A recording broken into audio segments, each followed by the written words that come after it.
NJP সংলগ্ন railway হাসপাতাল মোড়ের কাছে পথ দুর্ঘটনায় অল্পের জন্য প্রাণে বাঁচল এক সাইকেল আরোহী। হাসপাতাল মোড় থেকে অম্বিকানগরের দিকে যাবার পথে ঘটে এই দুর্ঘটনা।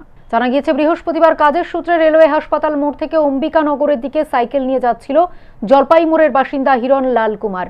ঠিক সেই সময় পেছন থেকে দ্রুত গতিতে আসা একটি বড় গাড়ি সাইকেলটিকে ধাক্কা মারলে রাস্তা থেকে বেশ কিছুটা দূরে ছিটকে পড়ে সাইকেল আরোহী।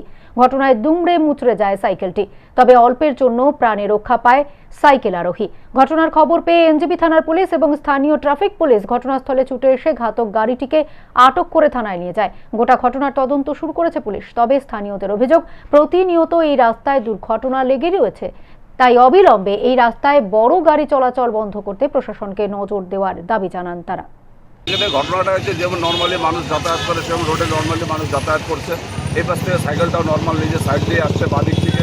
পেছন থেকে একটা এই ডাম্পার অভিশপ্ত গাড়ি, যেটা মানুষটাকে এখনই হত্যা করে ফেলতো। এই গাড়িটা কী গাড়ির নাম বলে আমি জানি না।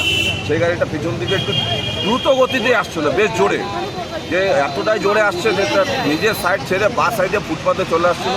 ফুটপাতে এসে মানুষটার সাইকেলের পেছনে ধাক্কা মারে গাড়িটার সামনে দিয়ে মানুষটা পড়ে যায় এবং তার এই অভিশপ্ত গাড়ি দুটো চাকার মাঝখানে পড়ে যায়। মানুষটা মুহূর্তের মধ্যে মানে জাম্প করে সরে যায় এবং গাড়িটার পেছন চাকাটা তার সাইকেলটাকে দৌড়ে মুছতে শেষ করে ফেলে।